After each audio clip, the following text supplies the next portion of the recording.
Salam, selamat pagi. Mari kita masuk dalam renungan pagi. Kita berdoa. Ya Tuhan, Allah Bapa kami di dalam Yesus Kristus, urapi hati dan pikiran kami ketika kami hendak membaca dan merenungkan firman. Di dalam nama Tuhan Yesus Kristus kami berdoa. Amin. Bapak Ibu Saudara-saudara, ayat bacaan yang menjadi renungan kita saya ambil dari Yakobus 1 ayat yang ke-12. Demikian firman Tuhan, berbahagialah orang yang bertahan dalam pencobaan, sebab apabila ia sudah tahan uji, ia akan menerima mahkota kehidupan yang dijanjikan Allah kepada barang siapa yang mengasihi Dia. Tema yang saya mau ambil adalah bertahan dalam pencobaan. Bapak Ibu Saudara-saudara, setiap manusia pasti pernah mengalami susah dan senang. Pasti juga pernah mengalami sakit dan sehat dalam kehidupannya. Hanya bagaimana kita memaknai ketika kita menjalani semua persoalan-persoalan yang tersebut. Sekalipun kita menghadapi persoalan-persoalan kehidupan yang berat yang kita hadapi, pilihan tentu ada di dalam diri kita. Bagaimana kita menyikapinya. Bapak Ibu Saudara-saudara, pada saat kita berada dalam pencobaan, seringkali kita berpikir bahwa Tuhan telah meninggalkan kita, bahwa Tuhan tidak lagi peduli kepada kita. Padahal kalau kita mau merenung sejenak, tentu selalu ada hikmah di balik pencobaan, yaitu Tuhan mungkin sementara sedang menuntun kita untuk semakin dekat kepadanya, atau juga mungkin Tuhan sekarang sementara sedang mengajar kita untuk lebih mengerti akan kehendaknya.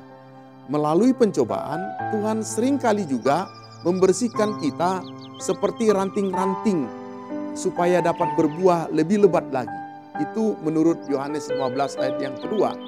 Oleh sebab itu, cara menghadapi pencobaan adalah dengan kita tetap bertahan. Sehingga kita juga menjadi pribadi-pribadi yang tahan uji. Sama seperti bacaan kita pada ayat yang ke-12. Menjadi pertanyaannya adalah, bagaimana caranya kita bertahan? Paulus mengajarkan kita ketika menghadapi pencobaan, maka kita harus menggunakan perisai iman. Karena iblis selalu berupaya untuk menjauhkan kita dari kasih Tuhan. Segala macam cara akan dilakukan iblis agar kita semakin hari semakin jauh dari Tuhan. Dan kemudian kita meragukan akan kuasa Tuhan, bahkan meninggalkan iman kita dari Tuhan.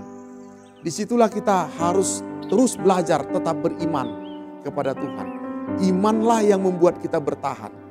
Percaya dan bergantung kepada Tuhan sama semakin membuat kita mampu untuk menepis semua serangan iblis.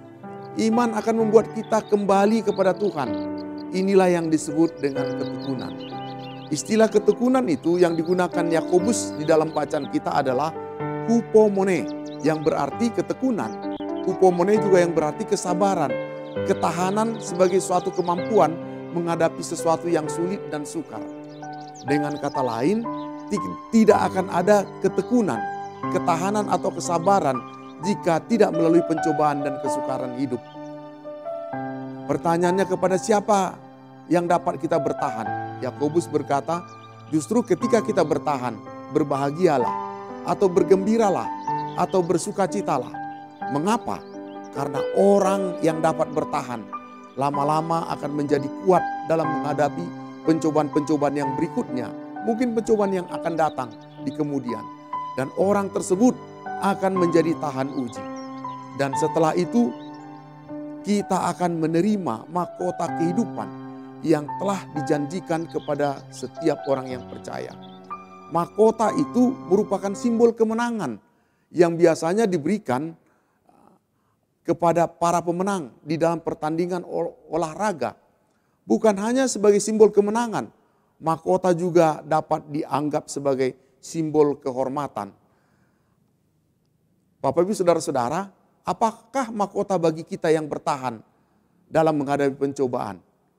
Mahkota bagi kita yang bertahan adalah kehidupan kekal. Dan tidak ada mahkota yang lebih indah daripada kehidupan kekal. Firman Tuhan tertulis dalam Filipi 4 ayat yang ke-13. Segala perkara dapat kutanggung di dalam Dia yang memberikan kekuatan kepadaku.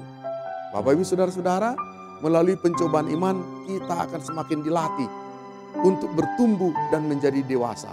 Selalu ada rencana yang indah di balik pencobaan yang kita alami. Demikian firman Tuhan, mari kita berdoa.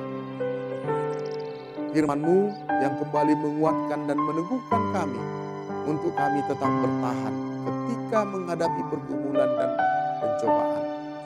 Kami bersyukur di dalam pengajaran firman Tuhan. Dalam nama Tuhan Yesus Kristus kami berdoa. Amin.